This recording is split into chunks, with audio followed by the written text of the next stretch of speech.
Did justice triumph? Police headquarters, Tulsa, Oklahoma. Named Arthur Drake. Age, 40 years. Cause of death, blows of claw hammer. Classification, murder. Investigation proceeding. The Mutual Broadcasting System presents another thrilling case from the files of True Justice Stories, followed by millions of readers each week in the New York Sunday News and its syndicate. Tonight's case, the Marriage Bureau Murder. Tonight's true case history of crime begins on a hot, sultry morning in June 1944. A large interstate truck rumbles along the dry roads of Oklahoma. Lonely roads, for it's early in the morning. The truck driver yawns, turns to his assistant.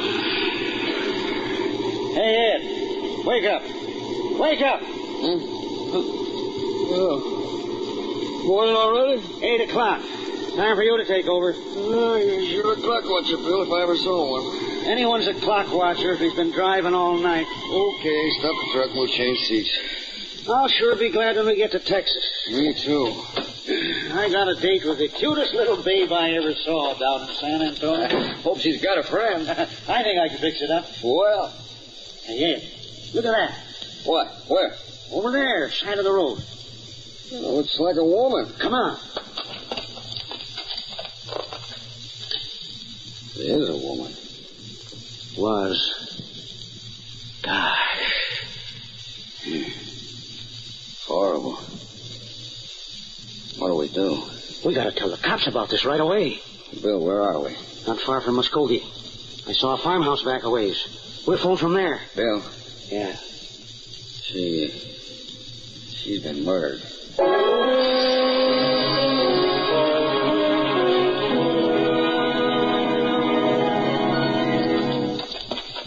There's the body, Sheriff. On the side of the road. Just where that truck driver said it was. He wasn't kidding when he said she had been murdered. Well, let's get to work. Yeah, that's what this is going to be. You get the camera ready while I take a look at this corpse. Okay, Sheriff.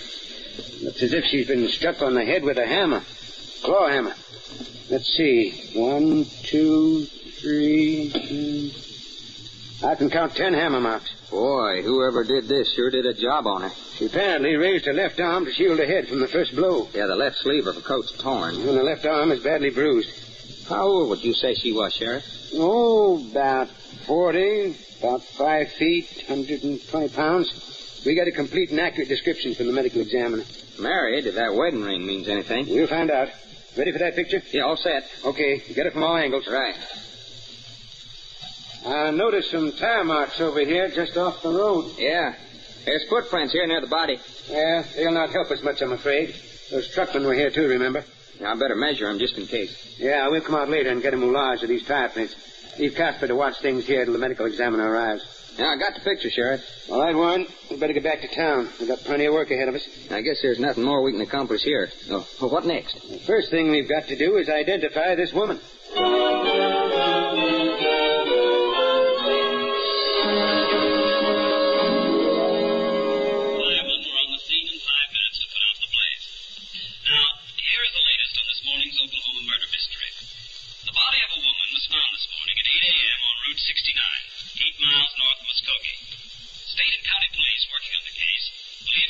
Was a man, possibly her husband, who may have been seen traveling with her in a moderate-priced automobile.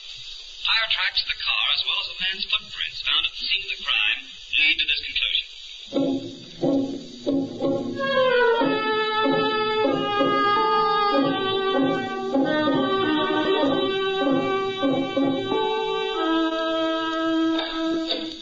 Well, Warren, anything new? Yeah, quite a bit, Sheriff. I don't know what it adds up to yet. Well, you're too impatient, Warren.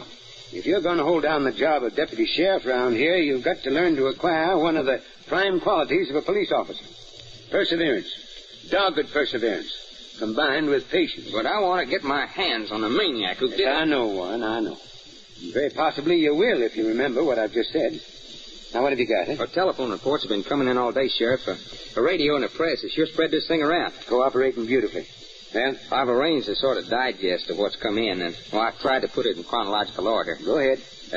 John Holbrook, owner of Good Rest Tourist Camp south of Kansas City, reported a man and a woman rented a cabin from him last night and left early this morning. It wasn't too clear as to description. Well, that's not much. Go ahead. A service station at Fort Scott, Kansas, reported a man and a woman in a 1941 Ford Coupe stopping there for gas at 6 a.m. A Columbus, Kansas cafe reports a man and a woman in a similar Ford Coupe stopping there for breakfast at 7 o'clock this morning. Yeah. And get this, Sheriff. At 7:30 a.m., a gray Ford Coupe was seen racing through Veneta at about 60 miles an hour. A man and a woman were in it. So what? Well, just this. Just about 8 o'clock this morning, the same car was seen going through Veneta at about 60, but this time in the opposite direction, north, and only a man was in the car. Well, now, that sounds as if it might lead us somewhere. We'll backtrack on all these reports, Warren. The only difficulty, Sheriff, is that no one I talked to could be positive about checking with a description of the victim, and no one could give me an accurate description of the man. How about the license number? No dice. All right, Warren, we'll let the men sift these reports because I think you and I have to travel in a different direction. Where? I don't know. But I do know that we've got to concentrate on this pair of blue shoes. See anything unusual about them? Only that they're mighty small. Hey, she has the smallest feet I've ever seen. But I Warren, don't see... Don't you realize that the only label we found on anything the woman wore is on this pair of shoes? Yes, but Richard's shoe shop, wherever it is, might have sold 1,000 pair of shoes like this. But you yourself have just remarked that these shoes are unusually small. Now, this is the only thing remotely tangible that we have to work on. We're going hunting for Richard's shoe shop. Okay, Sheriff, but that might take us on a tour of the whole United States.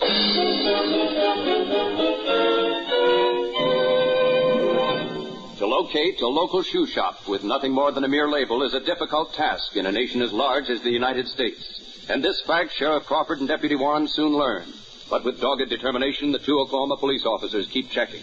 They drive hundreds of miles following false clues. They visit a shoe manufacturers' convention, which it so happens is in session in Oklahoma City. No one has ever heard of Richard's shoe shop. More checking, more disappointments. The search now looks hopeless. Then one day, just 10 days after the woman's body had been found, Deputy Warren talks with a shoe clerk in Memphis, Tennessee. The clerk says the shoes looked as if they'd been manufactured by a shoe company in his own hometown, Indianapolis. Warren visits the shoe company. Do they have a customer whose trademark is Richard's Shoe Shop? The manager looks in his records. Yes, he has such a customer. It's a store located in Peoria, Illinois. Immediately, Sheriff Crawford and Deputy Warren journey to Peoria. Talk to the owner of Richard's Shoe Shop. We're police officers, Mr. Richard, from Oklahoma. Yes, what could I do for you? Unwrap those shoes, Warren. Right, Sheriff. Forgive me, gentlemen, but may I ask what this is all about? We're returning a pair of ladies' shoes, Mr. Richard, which we hope were purchased in your store. Oh, let me see them. Here you are. Did those shoes come from your shop, Mr. Richard? Well, yes. Yes, they did. Could you possibly give us the name of the customer? Well, sir, I don't know whether I can or not. You see... You're afraid of getting someone into trouble? Well, you might call it that. Of course, I don't want to seem uncooperative, but... Warren, got that picture handy you took of the body? Oh, here. Was this your customer, Mr. Richard? What? That's Dorothy Maxwell. She's dead? Yes, Mr. Richard, she's dead. That's why we're here. Oh, I see. And did you sell her these shoes? Yes, I did. How do you know? Well, because of the size and because of the extra high heel. The size, huh? Yes. Dorothy, she was one of my regular customers. She wore a size 3 AAA. We had a terribly difficult time fitting her. Oh, I can't believe she's dead. Murdered, Mr. Richard. That's why we're asking you to give us her address. You have it? Yes, of course I have. You see, she had an account with us. Well, we'd like that address, Mr. Richard. Certainly, sir. Just a minute. Oh, I can't believe... Our first big break, Sheriff. I told you, Warren, that patience was a necessity in our work. Patience and perseverance. But don't get so enthusiastic. We're just beginning. Here you are, gentlemen. Here's the address on this slip of paper. Now, that's your mother's house out on High Street. I'll tell you how to get there.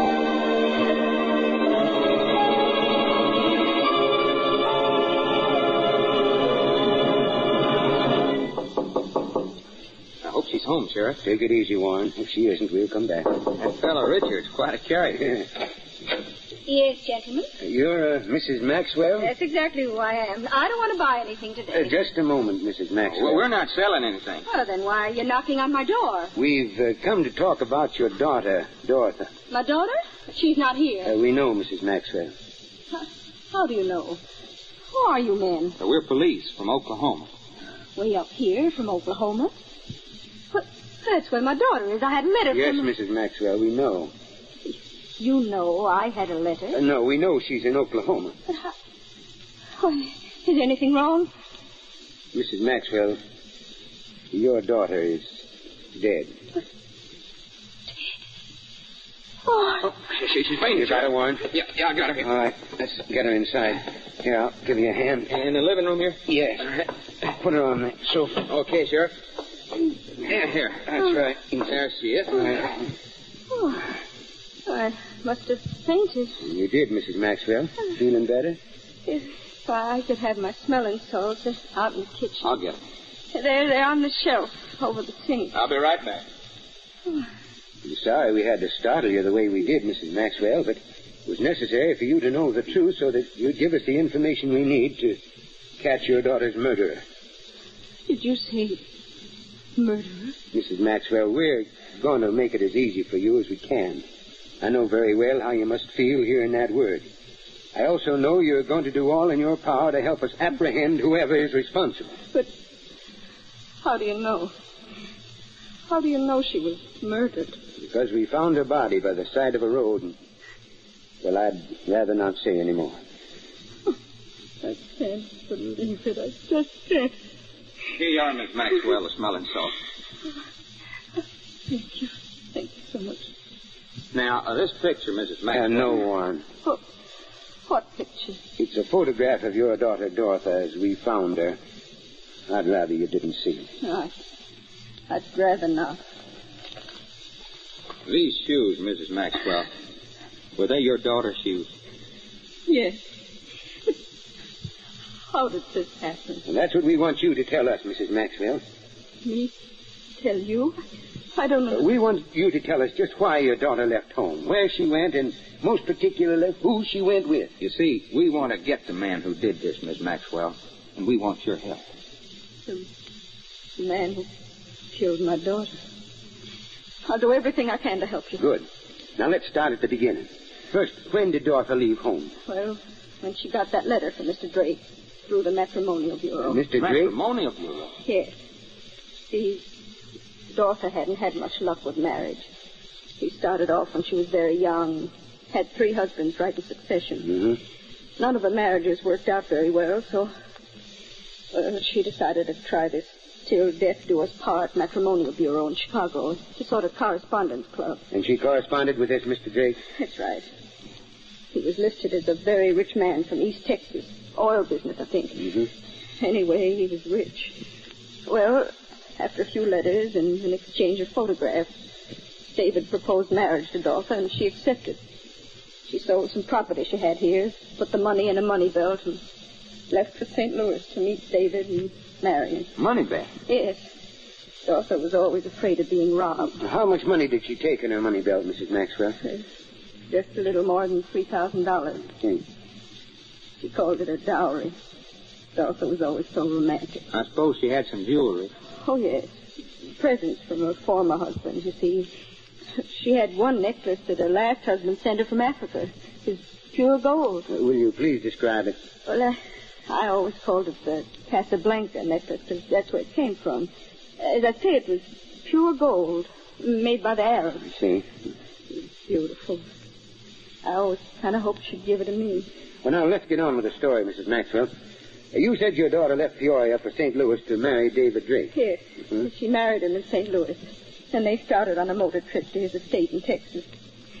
They had a fine trip. She rode to you, I suppose. Oh, almost every day. She was so happy. They stopped in a tourist camp. You remember where? Well, I have the letters upstairs. I remember the last one I had was from a tourist camp near Kansas City. They were on their way south then. That checks, Sheriff. Yes, Warren. Mrs. Maxwell, I'm going to ask you to let us see those letters. All right. And that photograph on the mantel, have you one like it that you could let us have? Yes, I believe I do. Fine. And do you by any chance have Mr. Drake's Texas address? Well, I don't believe he ever told Dorothy just where he was located in Texas, but I can get you his St. Louis address. He had an apartment there. I have it. Because that's the only address Dorothy could give me when she left home. Good. That'll be our next stop. We'll see what we can find in Mr. Drake's apartment with the help of the St. Louis police. You think he killed my daughter? We don't know, Mrs. Maxwell. You see, we can't afford to reach conclusions until we have proof, evidence. The kind of evidence we hope to get in St. Louis.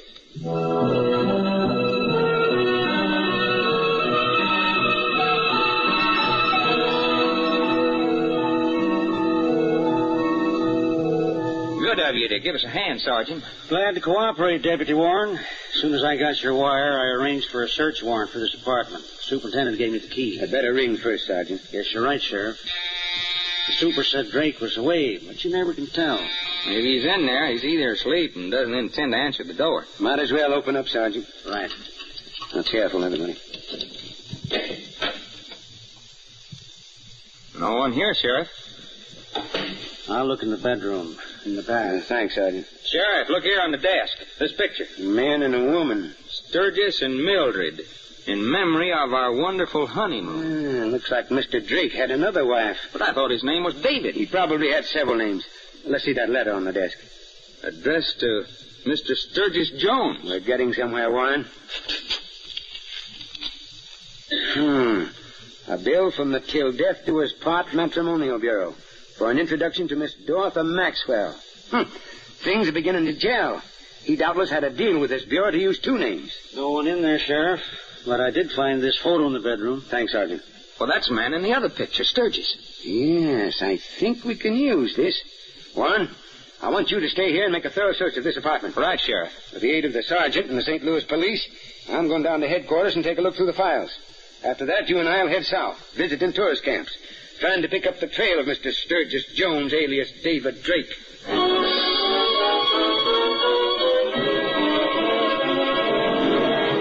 You are listening to the case history of an actual crime, one of the most cold-blooded, horrible murders in Oklahoma crime history, and one of the most remarkable examples of careful and painstaking detective work in the history of any state.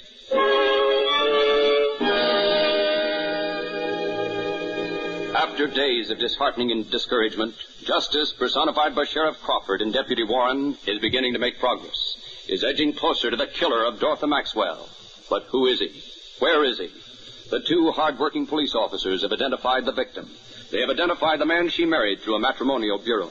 But they have no evidence that this man killed Dorothy Maxwell. Armed with photographs of Dorothy and her husband, Crawford and Warren visit 5 tourist camps with no success. Then at the Good Rest Tourist Camp south of Kansas City on Route 69, they talk to the owner, a Mr. John Holbrook. Ever seen these two people before, Mr. Holbrook? Let me see. Yeah, I believe I have, Sheriff. Do you recall their names? Just a minute. Let me look at my register here. Yeah. These are photographs of Mr. and Mrs. David Drake. They stopped here on the 18th of June.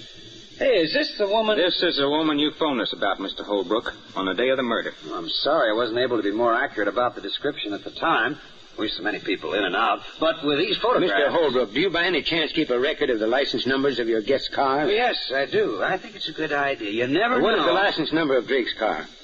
Let me see. Drake.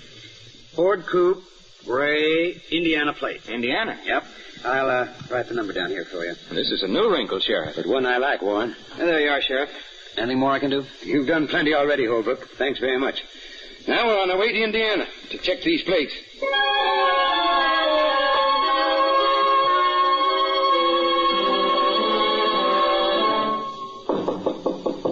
We've sure done some traveling on this case, Sheriff. Yes, Warren, and we may have to do a lot more. Yes? You, Mr. Baker? That's right. Who are you? We're police officers. We'd like to see your car. A gray 1941 Ford Coupe. Well, I'm afraid that isn't possible. Not possible. Now, listen, Mr. Baker. Just a minute, Warren. Mr. Baker, you mean your car isn't here? Yeah, that's right. I lent it to a friend last month for a trip. I see. And who is that friend? Well, if something happened, I may not... Routine checkup, Mr. Baker. We're from Oklahoma. Checked the license of your car with the Indiana authorities and found you. Oh. Afraid we'll have to have the name of your friend. Well, as a matter of fact, it's his wife who's my friend. My friend's wife, that is. Well, what's the man's name and address? Sturgis Jones. Sturgis Jones, huh? And the address? Look, officer, I don't know about... You better know. Unless you want to be arrested for aiding and abetting a crime. Crime? Let's have that address. It's 1220 Park Avenue. Here in Indianapolis? Yes. Has there been an accident? Some people may call it that. We call it murder. Murder? My car? A little advice, Mr. Baker. Yes, sir. One word about our visit here to your friend or his wife or anyone, and you'll be in plenty of trouble. Yes, I understand. Come on, Warren. We're going to make another visit to 1220 Park Avenue.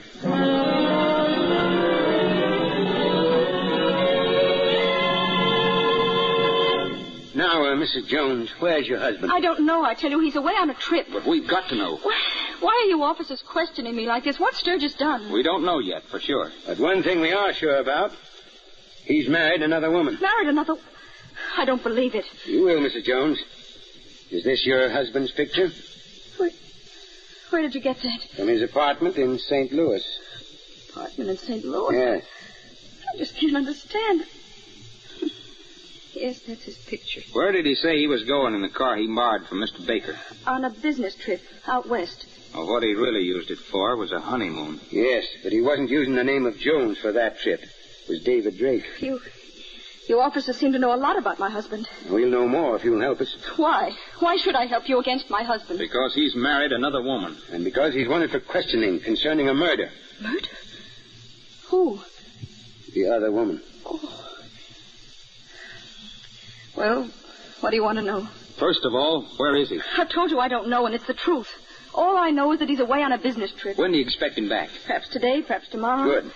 Now, Mrs. Jones, I know you want to see that justice is done, no matter how much you love your husband. Tell us, how did you happen to marry this man?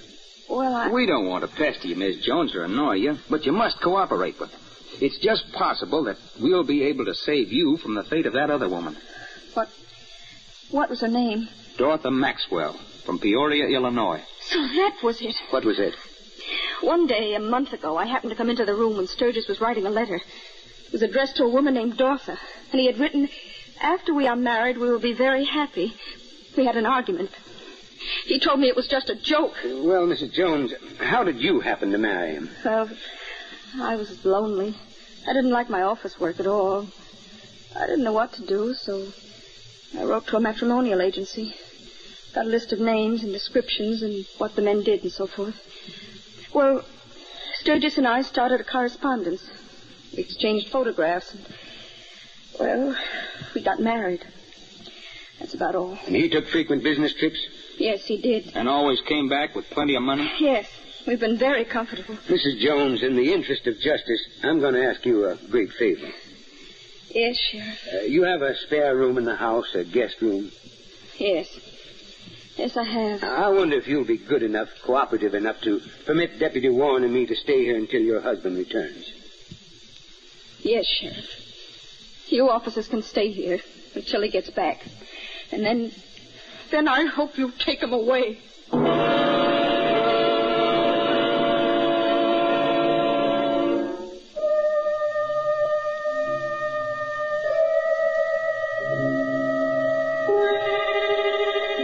3 days pass, each day marked by a telephone call from Sturgis Jones to his wife Mildred. He is on his way home, and the two police officers wait, patiently wait, for they know now that the trap is set. But Sturgis Jones does not come home. Perhaps he's been forewarned. Perhaps not. Then...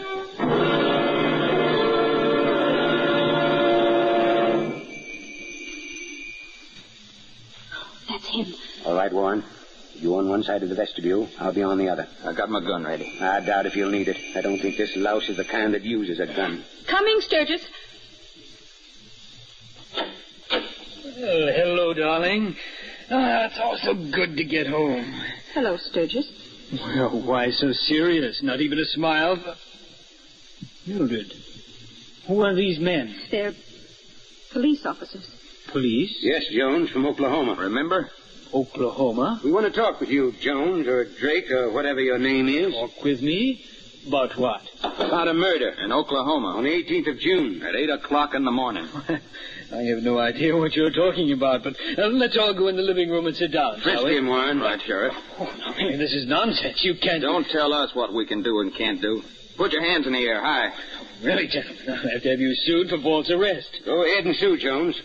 Meanwhile, I'll take charge of this bag. Oh, here, I don't believe you have any right to... Quiet. Well, Warren? No gun, Sheriff. But look at this. A money belt. Money belt? Well, Sturgis, you never wore a money belt. Where'd you get that? Why, I'll tell you where he got it, Miss Jones. He got it from his other wife, Dorothy Maxwell Jones. Yes. And when that belt left home in Peoria, it contained $3,000. Well, I really don't know what you're talking about, but I think I'd better call my lawyer. Before you do, Jones or Drake, listen to this. Here's a brief resume of your record as supplied by the St. Louis police. St. Louis? Yes, we've been to your apartment. And consulted St. Louis police files. Listen. 1917, arrested as leader of a group of automobile thieves in Los Angeles. 1919, sentenced to federal prison for using mail to defraud. 1937, sentenced to San Quentin prison, grand larceny. Well? Yes, that's all true. Sturgis? But you can't take me for murder. You have no... We'll let the courts of justice decide that, Jones. But we can take you for bigamy. That's a crime, you know. Sheriff, while you've been reading a riot act to our friend, I've gone through his bag. Look at this. Casablanca necklace. Oh, what does that mean? It means, Mrs. Jones, that your husband is even guilty of robbing the dead. He took that necklace off Dorothy Jones's throat after he killed her. That's a lie. And was doubtless bringing it home to you as a present. Oh, Sturgis. Mildred, you believe these rotten cops against me? Very well, they'll take me, but before they do... Look out! Drop that lamp! You're a killer at heart, aren't you, Jones? You all right, Miss Jones? That lamp. He tried to kill me. You'll never get a chance like that again. No. Jones, you'll be extradited to Oklahoma for trial. From now on, your fate is in the hands of justice.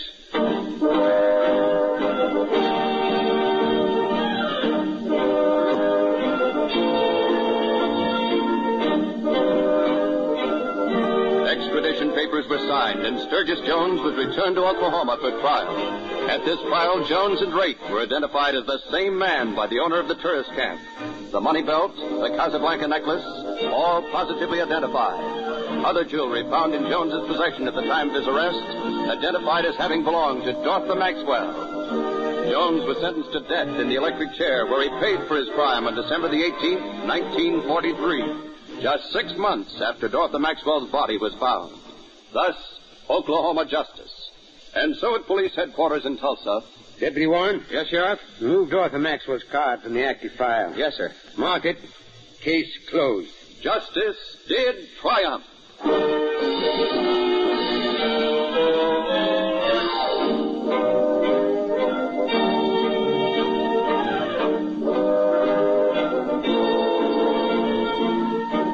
Although the names of all persons, characters, and places are entirely fictitious, and any similarity to persons living or dead is purely coincidental, this dramatization was based on an actual murder case. Next week at this time, the Mutual Broadcasting System will present another thrilling dramatization taken from the files of the True Justice series appearing each week in the New York Sunday News and its syndicate.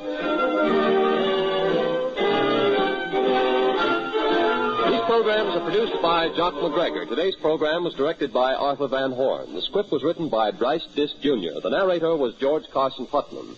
Cameron Prudhomme played the sheriff, Jim Bowles the deputy. Others in the cast were Bryna Rayburn, Joe Latham, Paul Conrad, Sidney Smith, and Humphrey Davis. The orchestra, conducted by Emerson Buckley, played music written especially for this broadcast by Richard DuPage. Frank McCarthy speaking.